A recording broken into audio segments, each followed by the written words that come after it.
bonsoir, na balandinyo sur Cartouche TV. Kane tolobaka. Biso na Cartouche TV, tozalaka partout. Tozalaka vraiment partout. Ne bozomona. Lelo nazala tonton Ricky o bomonaka. Tozalaka partout na lobaka collé serré, totambolaka partout, musala to sala ka elongo. Journaliste ya Cartouche TV. Tokomeka un peu ko sala analyse na ya makambo ya marche utaki koleka. Tonton Ricky lokola yemo ko azalaki sur les terrains. Yemo tokomeka ko expliquer biso oyo toza koyoka parce que yemo tozalaki biso na Cartouche TV tolobaka likambo o to monaka. Tellement tonton Ricky azalaki wana yemo tokomeka un peu ko pesa ba analyse na ye et puis selon ye na onyoso amona ki pe onyoso akutana kilango kuna. Bonjour tonton Ricky. Bonjour maman Juliana. Ok, masolo ya marche ndenge ezobetama. Masolo ya marche ezobetama malamu, mais bato msupe bazo bape masolo ya mabe. Donc ya lokuta. Makambo soza makambo ya lokuta. Omoni marche ya Lamuka ya le 13 juillet. Ezalaki marche moko pena 100% pacifique. Ezalaki marche moko tena ba sens moko boye oyo toyebela ba marche ya kala. Ezalaki marche à caractère pacifique pe esimbaki malamu. Yango na lingina koma na mutuna na ngai na ndenge yozo analyse yo salaki kuna sur le terrain c'est ça qui na moni keli ko balancer biso ba image yo moko zalaki kuna pona yo marche wana esimbaki. Maman Juliana Cartouche TV tolobaka toujours vérité. Même pasteur Mobibi Esika Azali abi que non Cartouche ezalaka vérité liboso. Marche pacifique ya Lamuka esimbaki. Nazalaki kuna en tant que journaliste à Cartouche TV, mais côté nanga msweza en tant que peuple congolais. Marche esimbaki à 100%. Félicitations à Lamuka. Ok, bakonzi nini o bazalaki kuna oyo kutanaki na bango monaki bango babandaki ko marcher bakonzi nini o batelemaki o batelemaki na kati ya marche bakonzi nini yo monaki bango. En tout cas, côté Bakonzi, au Bazalaki na kati ya marche pacifique ya Lamuka, en tout cas, la monnaie kaka Jean-Pierre Bemba. Jean-Pierre Bemba azalaki sur le terrain, azalaki ye morote, azalaki pena mwasi na ye pena bana, bazalaki sur le terrain. Bazalaki famille Mobimba. Famille Mobimba azalaki sur le terrain, ba tamboli pe à pied. Bemba ye moko, yelo.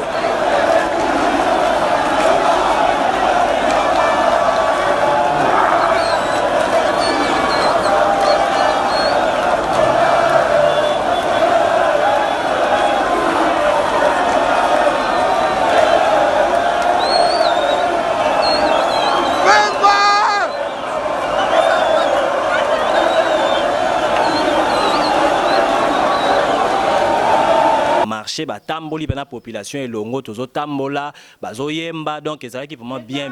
Na monaki malgré tout ngana zaki te tonton Ricky Mutaolo bazalaki komaki na moment moko to monaki barrière Jean-Pierre Bemba moya le kezalaki te donc ezalaki na niveau ya Kingasani donc yo mutoza ozalaki wana ko confirmer ngo. Omoni ba dongolo meso ya 243 ya Congo ba ko instruire la police bacha barrière enfin que Bemba atamla na population te. Po esika wana toyoki na matoi na biso que bakonza likone babi que non aleka te asuka esika wana. Omoni esika tosuka ki wana esika ya échangeur wana esika tosuka ki wana masasi bandi ko beta wana ba balle réelle et puis na ba gaz moko dans lacrymo moko beta kuna esika ko yoko lacrymo ndenge wana te. Miyo ya mai ezuinga na ke. Na biso ezaki nde mutu akufa. Miyo ya mai ebimiso na seconde sans cause na grippe. Ndeto batu bakomi ko se disperser misu bakomi ko kweya misu bazui sens unique misu sens inverse donc ezaki mode de données to ebite pa ya nani tango ndeko Bemba komi kaka na sika wana donc en tout cas tout la mwisi ya zaza. Mais na moni masasi betaki te zaika ba nani ya babenga ngoni babala plastique. En tout cas ça qui mélange. Est-ce que masasi betamaki? Masasi betamaki tango tozo banda marche na Kelimboma. Na côté ya tant to komi na bandal tozaki na bandeko na biso ya MLC ba mati drapeau na bango tozote ya ensemble pour le changement to bandi na bango na sakomi anangali mati to komi na bandal major mo wazaki na beti balle réelle. Peuple congolais bomoni police abandi mabe police abandi masasi awa ba policier ndo ndenge tozaboye tokobunda pona ekolo. Sur hôtel à image moi to bandi bambangu to meli pema Nous allons comprendre. Mais tant que nous na bureau ya MLC, to sangani na bande quoi MLC ensemble, to bandi ko kende, to komi moi liboso côté à triomphal kuna. To kote suna ceinture, na barrière mususu ya la police. Na kelimbo matolobi. Le roi biso za bato ya presse. To le kaliboso, to tombola maboko na biso likolo, bamona ke tozana mabanga te, tozana eloko moko te. Bamona ke bato tozana bango, bana eloko moko te. Pour un peu to jouer rôle pe ya peuple congolais. To tome maboko likolo, nde to leki. Ba image to balança qui a les 13 na poko wana oromona ke ezalaki. Mais la kotambola la police dérange ki bino te bino na nebo zalaki équipe ya presse. Police azalaki divisé en deux parties. Bato bazali pour na marche bazali.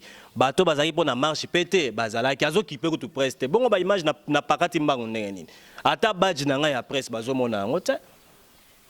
To bandi bambango tout c'est donc police misusu bazalaki pour la soutenir marche oyo po ba retomber ya bakonzi ya mboka makambo ya mabe o bakonzi ya mboka bazo sala police pe azo subir makambo wana total ki wa mabunda lobi ke ba majorer salaire ya ba honorable et comme ba matsango de $2000 ya policier loba quitté ya militaire a loba quitté mais policier o ya zo masasi a attaquer ba manifestant aza penza policier mo on encore ba que non mutu ya mutu na kati ya mutu na mai ezali mais policier mususu o tokuta na bango na kati ya chango kuna tokuti une cinquantaine ba policier bazo marcher pe population beteli bango maboko donc police ezaki na deux camps na peut-être so police ezali ko sala ko linga ko bebi sa marche pacifique ce que ezali ba policier oyo kasongo nde azali ko tinda to ebité pour population pe asataka ki na kasongo ke oluka ko boma lelo roboma. Est-ce que général Kasongo Silvano Kasongo to monaki azalaki abandaki o ndenga na monaki na ba image nso ata yo moko azalaki nango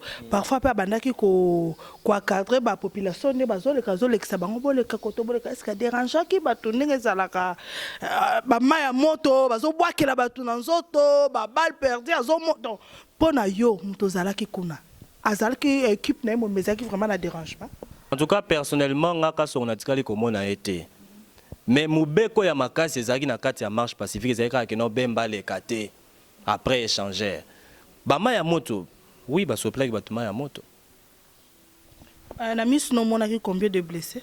En tout cas wana nayebi penza te mais na ba image oyo tozana ngwa la cartouche TV oyo keli ya ko diffuser na monaki quelques blessés car maintenant ko pesa nombre te mais en tout cas dégâts et pas ya batu ba militants ya la muka dégâts ezalaki na ngote ba buki eloko mutu te ba fingi mutu te ba beti mutu pete ba yibi pe mutu te ozomona la marche était vraiment caractère pacifique même temps on komi côté à saut de mouton wana oyo peuple congolais a bengi échantillon ya président Félix Antoine Tshisekedi miso bandi ko beta ngo mabanga miso bandi ko beta ngo batol mais outi et pas ya bakonzi ya la muka balobi que non bo buka eloko te botika biloko ya mboka po ko servir pe mboka population bala moko atiki mabanga a continuer ko kende na ye.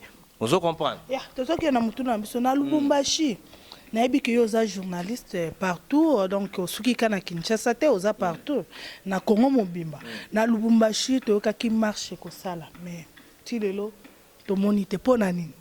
Vraiment to publier qui même message ya nani ya comment on l'appelle ya Moïse Katumbi oyo ya marche to lança qui on a cartouche TV awa et ya en tout cas Moïse Katumbi lo kwa sali eza penza honte iko mambo ya ovyo ne balobaka mambo ya haya opesi message lobi que non Congo mobimba telema to bima libanda to tambola alobi kutu nini Ronsard Malonda mutu ya chanana là je pense babilo mo lobaki na Chiluba wana mais arrivé le jour de la marche azo batu babima te po batu bakokufa ta de grandes contradictions mais peut-être à protéger la population tango yena no azayi ko sala descente na awa na kin awa batu ba marcha kate batambola na été si bakufa rapete so à protéger population na sens nini hypocrisie politique wana nde tozolinga te ba comportement ya ba politicien oyo baza ba changer ba couleur nde tolingi te.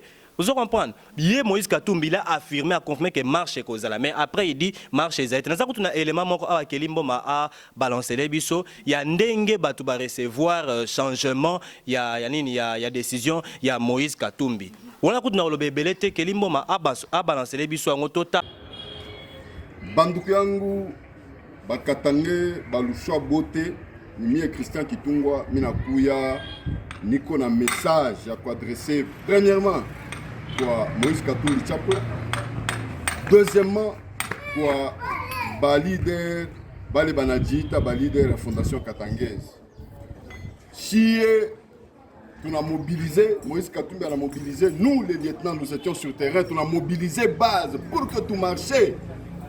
Mais vous, la Fondation Katangese, Mounakouya, pour nous miroiter comment est-ce qu'il sera tué, tout ça. Messieurs, la population a besoin de libérer ce pays. Mais vous êtes venus parce que vous êtes corrompus. Je pèse bien mes mots, vous êtes corrompus. Vous savez ce que vous avez fait. Moïse Katumbi était en exil. Est-ce qu'on vous a vu? On vous a vraiment vu soutenir Moïse Katumbi? Aujourd'hui, non, je suis venu en tant que père. Toi, Raphaël, tu as soutenu Moïse Katumbi pendant qu'il était en exil. Nous avons emmagasiné de gaz lacrymogène ici. Mais est-ce que aujourd'hui, on a bien ville, Moïse Katumbi, c'est ton fils, mon amour supplié. Il fallait lui dire, lui, Moïse Katumbi, de rester au lieu de reporter la marche. Messieurs, il ne faut pas jouer avec les sentiments de gens, il ne faut pas jouer avec la vie du peuple congolais. Ici, c'est la vie du peuple congolais qui est mise en jeu et l'avenir politique de Moïse Katumbi, ainsi que les autres. Nous ne pouvons pas accepter ces reports de la marche parce que c'est un coup encaissé, c'est politiquement grave. Vous ne savez pas les retombées. Vous ne savez pas les retombées de ce qui viendra en politique.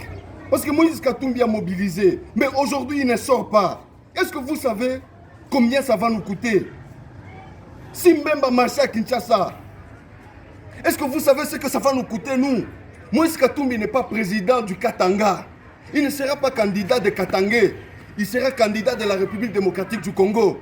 Et donc, ces gens-là, nous ne sommes pas les salariés de Moïse Katumbi. Notre avenir politique en dépend. Ceux-là qui l'entourent et qui pensent que c'est seulement la vie de Moïse Katumbi qui dépend de leur vie, messieurs, vous devez bien entourer le chef. Nous ne sommes pas d'accord avec ce genre de... Il y a tout ce qu'on a tonton Ricky, papa Nengazo Katumbi a sali soni. Katumbi a sali soni. Donc tu retiens tout commentaire ndeko moko déjà si à lobby. Katumbi soki azo sa genué et pas ya bato bazo benga ba dieu ya politique ya RDC wana eza makamuna ye. Nous allons prendre tant ou inciter bato na marche tout temps la tobi mapoto boya ronsara poto boya likambusongolo pakala. Il faut assumer, mais pourquoi la dernière temps le baka que non te bato bako kufa faut protéger population to reporter siko a reporter marche est-ce qu'après si date après si date on est un journaliste, il faut au mécanano pour vérifier. Ah oui.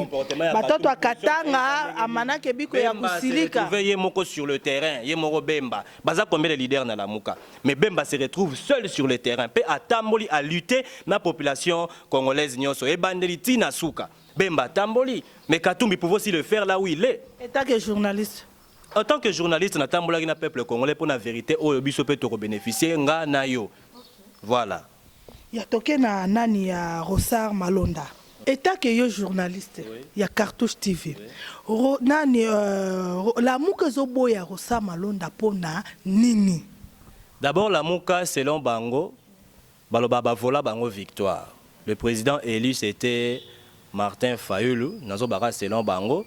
Et que Ronsard Malonda zagi parmi batu o ba clarifia qui ba déclara qui que c'est vrai que Félix Antoine Tshisekedi a sainini azwa ki pouvoir. Yango la mukazo tala. Soki totiki Ronsard Malonda à la tête de la CENI. Toko retombe kaka na ba bêtise ya tricherie o tomonaki na 2018. Yango ye azoboya. Pourquoi? Le système ne change pas. Vous allez comprendre, Batouka Kande bazo changer, mais le système est changé. Et Batou. Wana état que yo journaliste au salle analyse na yo. Oui, mais on a stocké bien que le système est changé. Mais Batouka Kande bazo changer.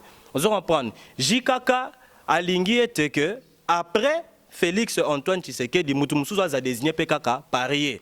Selon les populations à Zoloba. Vous comprenez? Moutoumoussou soit désigné car à parier pour continuer à dire que moi coach, abimisaka ba joueur. Vous comprenez? Ronaldinho a bêti à l'embien, pas ba siffler changement, ba côté ici Messi. Messi a bêti pas ba siffler changement, ba côté ici nani Neymar. Neymar soit l'embien ba côté ici Di Maria. C'est ce que Jikaka azolinga asala, mais la muka azolinga yangote parce que ba manipulation nyonso yangote ma crise na kati ya Congo. Ba manipulation, ba tricherie, c'est depuis 2006 que Malonda azana kati ya Seni avant que tu comme Seni tango zaki CEI. Malonda était toujours là. Alors bato ba yebi que non le travail de Malonda a été toujours malsain. Ba osa anine. Ba robima la balabala pa boya candidature ya Ronsard Malonda. Tokumisaka Nzambe soki pe arolongwa. Soki pa olongwa te tokumisaka Nzambe. Balandinyo so Cartouche TV balingi bayeba. Ronsard Malonda aza mutu ya parti pour tozo comprendre souté. Balandia Cartouche TV va comprendre tes populations zo comprendre tes. Parfois yo analyse na ko sala soit ya tozo lobela selo analyse na yo et puis na ndenge yo moko zalaki état que journaliste à Cartouche TV journaliste à verification okoloba nini pona Ronsard Malonda o tozo yeba te okolobela biso aza mutu a parti nini. En tout cas sans mentir nga pena ko yeba que Ronsard Malonda aza mutu a parti nini na habité. Ronsard Malonda d'abord, tant que ça na Serge Kabishi, toujours comme premier numéro, il y a édition, il y a presse écrite, il y a Cartouche TV. To meki ko ça ba recherche, ben information sur to zui balobi que non azambe la na Saint-Luc ah l'angaliema. Pembeni ya siège na biso ya Cartouche TV. Et après plus tard to komona que non azam muto kimbangiste. Mais car ba kimbangiste on a sou balobi que non ba yebiete. Donc, Aza fruit, il y a FCC Cash. Bangonde va désigner Aza la tête de Seni. Quand va partir Aza n'a habité. Mais Aza choix, il y a FCC na Cash. Petit si opposition peut avec Antoine Tshisekedi malgré ma camion sur ça les ma position na SNI et banité. Mais j'ai suivi le matin dans la chaîne Nabiso Oyoto ça la émission, il y a politique. Félix Antoine Tshisekedi a passé message il y a deux phrases. Je pense na Timbela News Oyo représenté Kalaming était on a repéré un message Oyo Antoine Tshisekedi a passé par rapport il y a Ronsard Malonda. To bombi na po information mususu na Congo ah za information ko loba boye kangami na Kingo. Obi mawe batindelo batu bakanga yo to soki ndenge nini. Mais na Timbela News on clarifier position à Félix Antoine Tshisekedi par rapport il y a Ronsard Malonda mais pour JKK Ronsard Malonda wo bina filé. Oh sikoyo IDPS. Na bangi bozalaki na IDPS. Na marche bozalaki na IDPS. Donc na mona ki bande européen IDPS bazaki na ba drapeau na bango et tout. Ko ba marche ki pona nini? Bandero ya IDPS en tout cas bolimbisanga na zandero na bino journaliste mais bozana kati ya confusion. Pour mutu o établir président Félix Antoine Tshisekedi o a clarifier qui président Félix Antoine Tshisekedi des acquis Ronsard Malonda Kelimboma surtout le même langage balancer image oyo nani Ronsard Malonda azo clarifier puis azo valider Félix Antoine Tshisekedi bon na rocha songi na souka. Résultat de Befale. C'était ça la réalité. Si on est venu citer la jurisprudence devant vous. Et dans les cas d'espèce, même si nous exploitons toutes les formes, tous les fonds possibles pour ces moyens, nous considérons que ces moyens est sans objet. Il ne fera pas en sorte que le requérant soit proclamé élu. Et devant cette réalité, devant cette certitude que les résultats proclamés par la CENI sont des résultats sincères et vrais, vous confirmerez l'élection du candidat proclamé provisoirement élu par la CENI dans l'intégralité de ses voix et vous confirmerez que les autres auront aussi les voix qu'ils ont obtenues, c'est-à-dire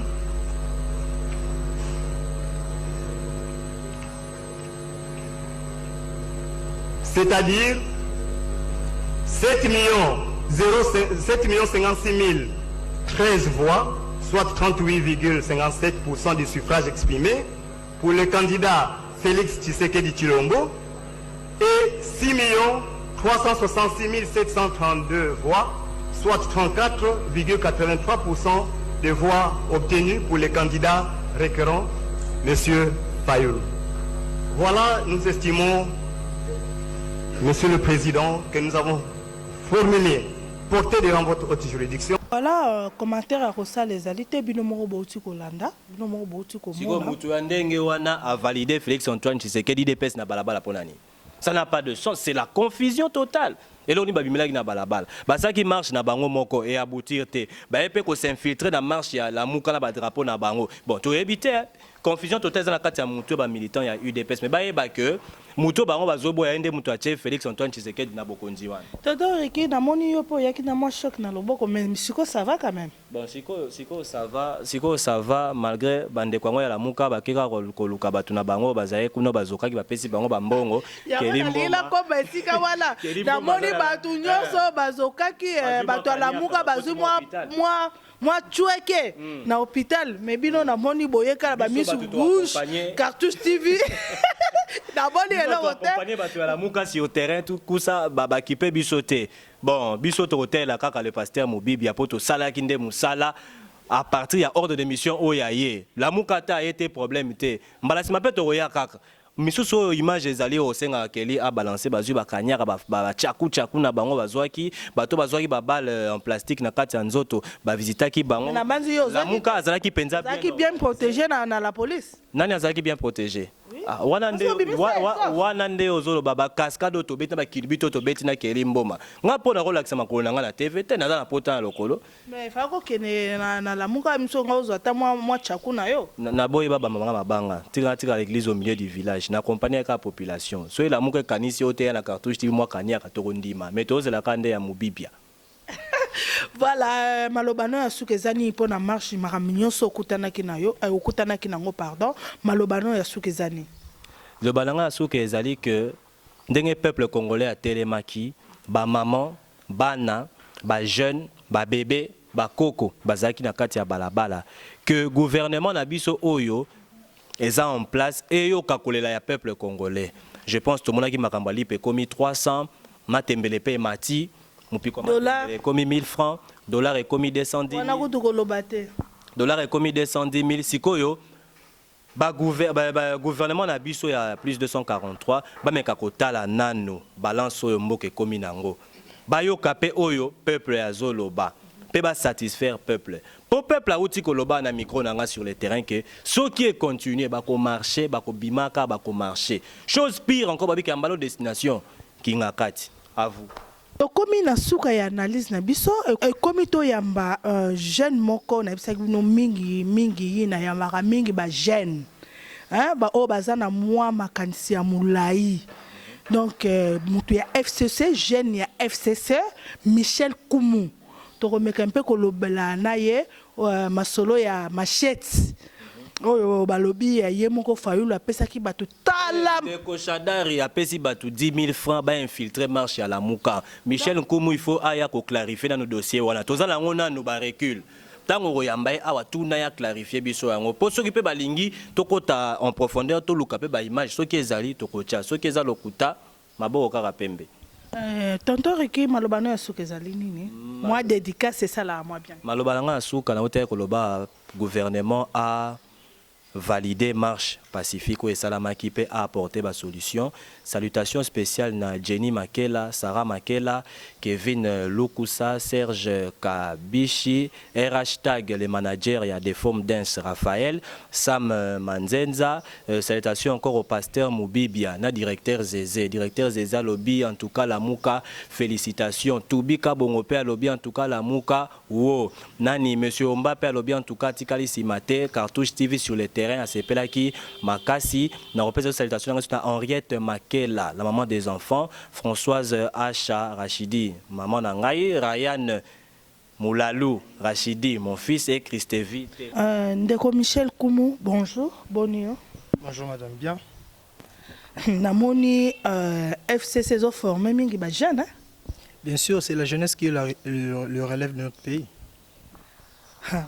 Mutuna nanga liboso kozala directement na kozala direct na mutuna nanga namoni bon namoni te mais na yoki po parce que biso Cartouche TV to barelo ko to moni mais oyo na yoki que ba pesa kibino moi 10 000 francs pour bon marché na tala machette milai obino bobomba ki ba jeune ya FCC Chadar mais c'est Chadar muta pesa bino ba machette na 10 000 francs.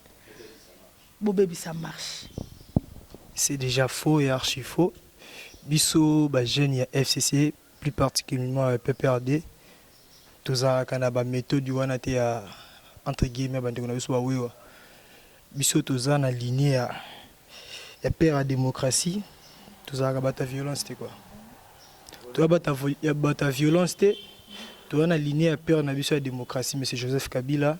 Donc tout ça, on attend à ma chaîne pour que bébé ça soit déjà marche. Pour yo, selon yo, marche et marche au tekoleka ya la muka et simba kitote. Ben déjà, dans ça commentaire mingte pour nakoye ba tous en état d'urgence. Marche na bango simba to simba te donc. Biso tous en respect à institution mboka. Bateau bazo violer l'institution mboka et pourtant en état d'urgence. Tout regroupement il y a plus de 20 personnes. Il fallait la disperser. J'espère que dans l'année qui ont de prêter, j'espère que la police est ça qui moussa. Donc j'ai pas trop de commentaires dans ça là-bas. Soi-disant supposé marche là-bas. Ok.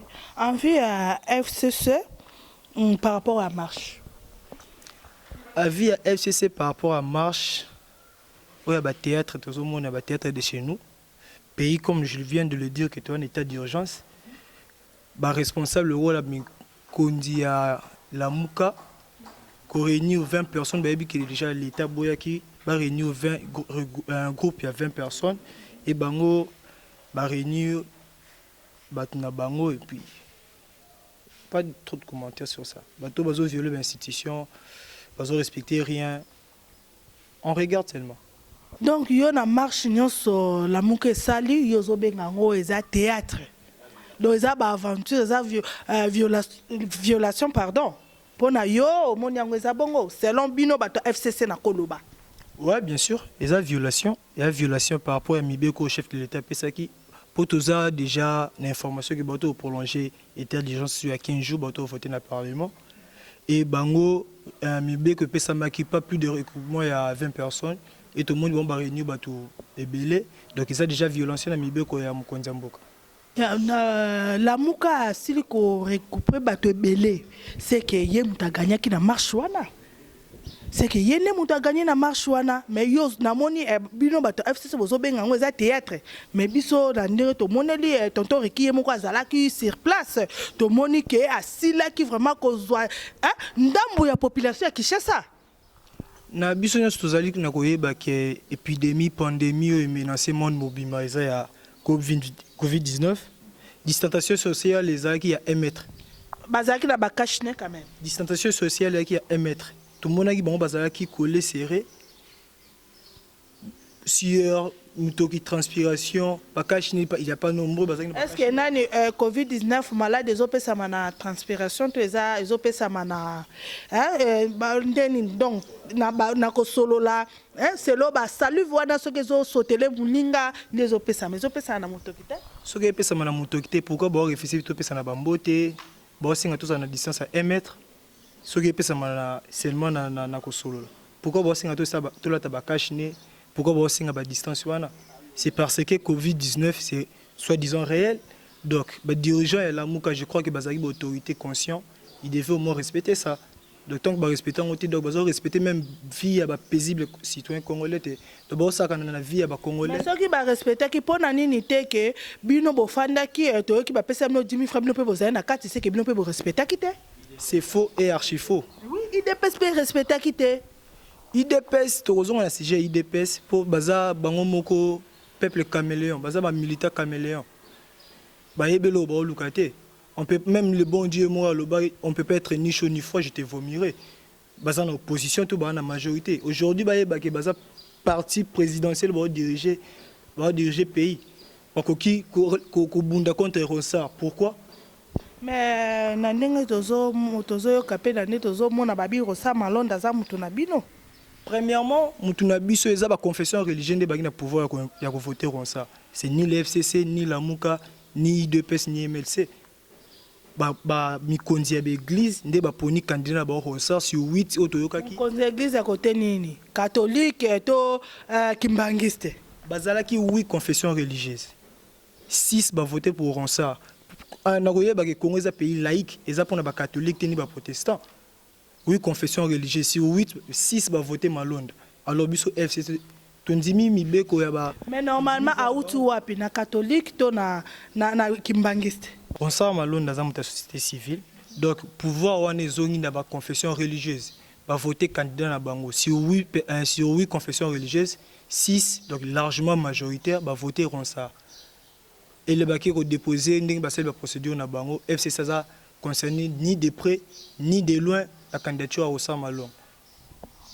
Et bongo mtuna nanga msusu ezali sikoyo UDPS et marché pour nanine parce que bino boza la mariage na UDPS tongi to yeba population ngi eyeba et marché qui pour na nini. C'est malheureux premièrement au moins on a un parti au pouvoir ça prouve à suffisance que l'UDPS n'était pas prêt.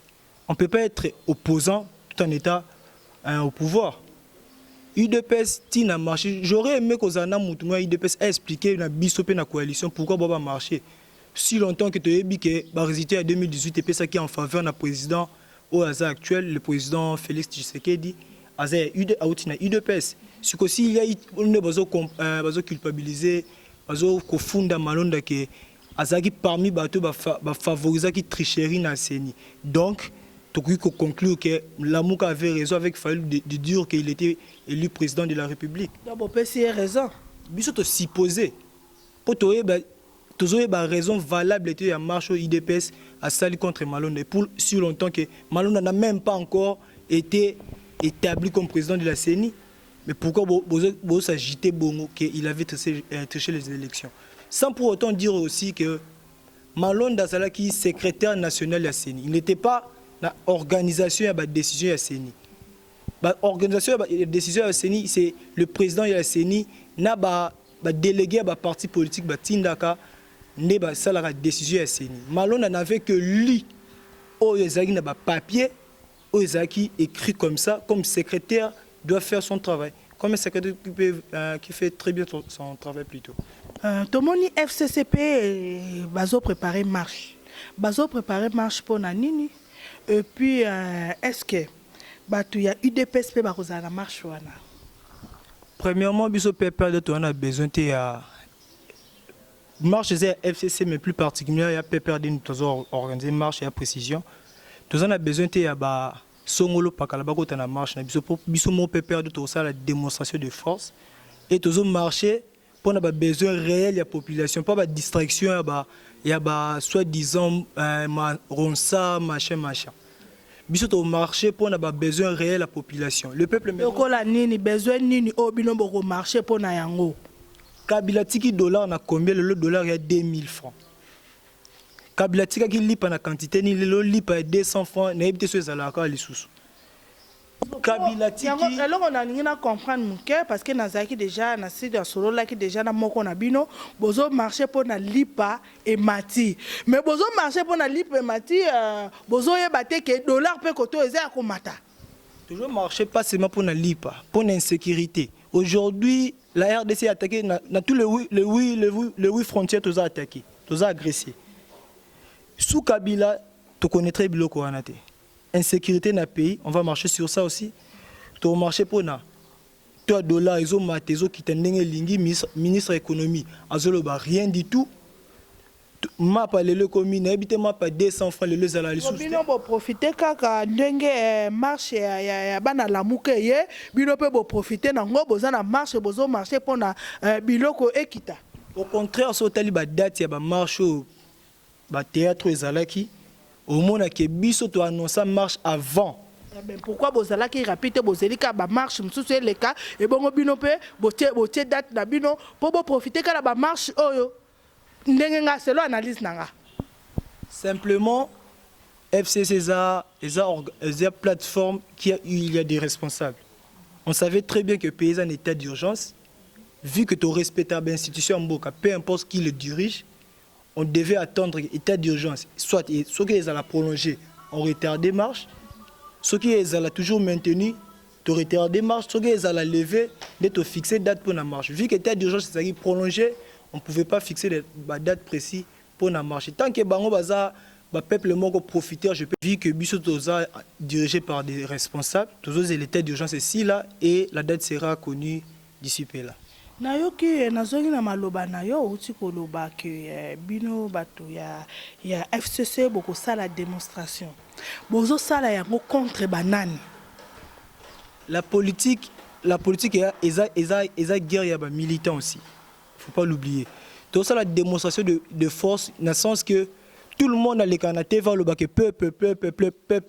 Biso ne soit pas peuple, ngape naza peuple yo pour peuple. Donc tout ça la démonstration là que c'est bino que peut perdre aussi à de militants même si tu les canadiens pour crier que ça ba des autres que ça ba casse. Tout ça aussi peuple et to marcher sur a besoin réel de la population. Tozongi nanu na état de droit. Selon analyse nanga et puis la population ezaka nga mon côté tozo mona état de droit ezaka ngambo moko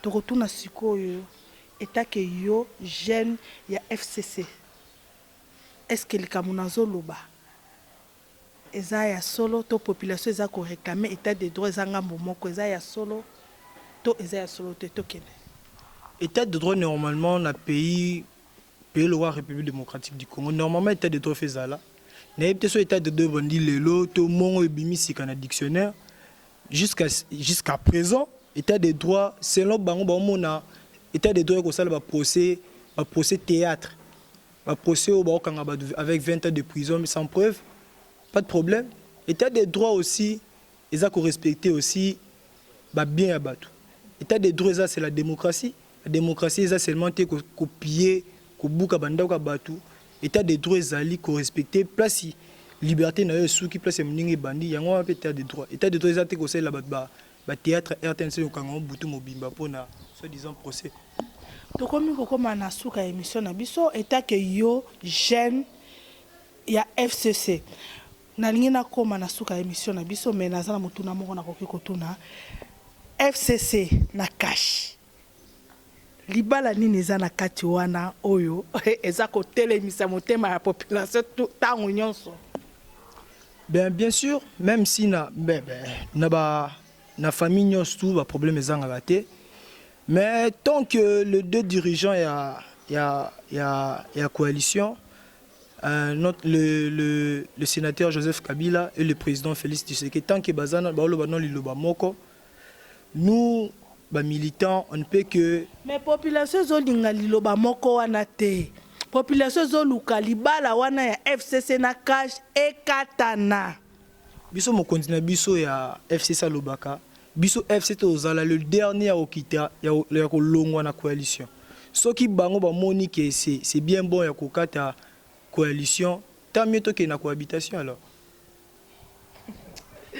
Ya tokomi na suka émission na biso kane na lobaka na émission na ngala ya mbaka mingi ba jeune o ba jeune talent o baza na posa ya un jour bango pe ba diriger mboka na biso parce que mboka ko sila kate et pas ya ba papa o ba lekala ba kiti 15 ans 20 ans 25 ans donc ba koma ko nimbe la biso na ba kiti ba koma ko lalela biso ba pongi donc mboka ezo senga pe ba jeune ya bo pesa pe chance na ba jeune hein kotango ba mama batangisi baneza ofelete ba pesa ko pola la kati ndaku bo pesa pe chance na ba jeune bo tuna engagement na poko yambaka ba jeune te donc eza musala mala pona ngala mona eza musala malamu pota onaza ozala maloba ko bakisa donc ko bakisa maloba moko na ko pesa au moins 2 minutes parce que to comme na suka émission na biso tango engagement na lobaka bo pesa chance na ba jeune parce que bango pe baza na posa ya ko travailler ba konza mboka bolandaka na no ba émission R nyonso ezaka te ke bo fandi na ba bureau na bido ba memela no ba papier hein moi whisky mupanzi moi nini mupanzi te bolandaka pe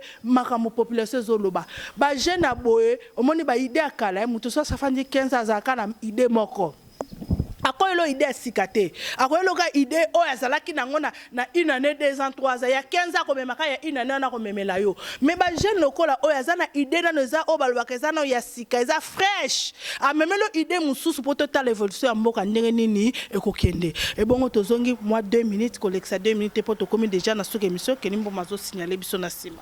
Oui madame ngena zonga na sujet ya Ronsa pour parler des jeunes biso mo ba jeune toyebelo to lignité. J'ai été étonné au monde à jeune Nanzela comme on dit jeune. Et pourtant si longtemps biso moto le katolo baki bazong ça akaba même papa Na ba candidat tout monde qui il y avait aucun jeune. On a candidat il y a Seni.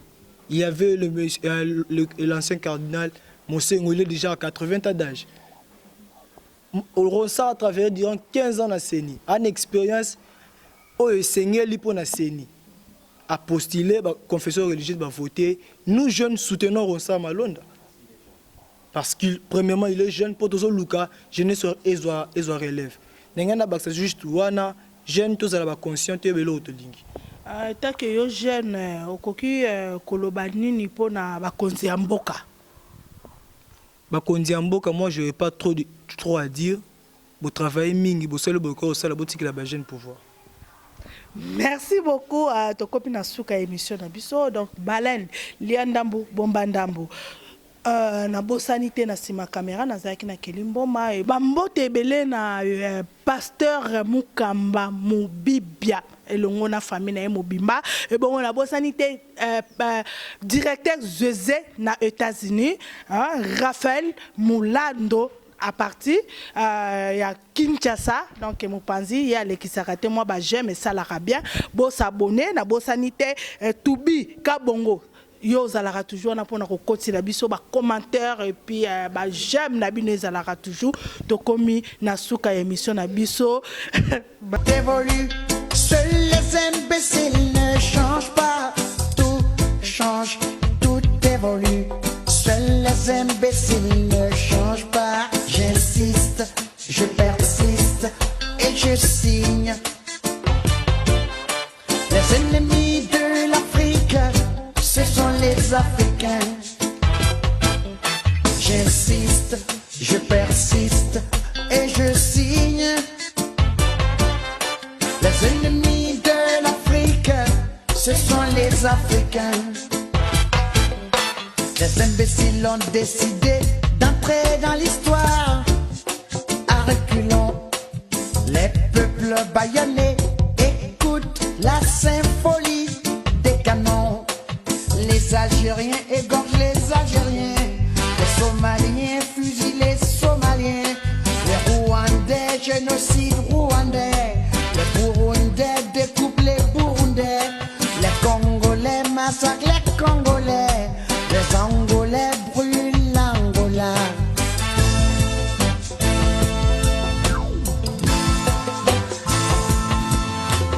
On a le diamant à ciel ouvert. L'or à ciel ouvert, la bauxite à ciel ouvert, l'uranium à ciel ouvert.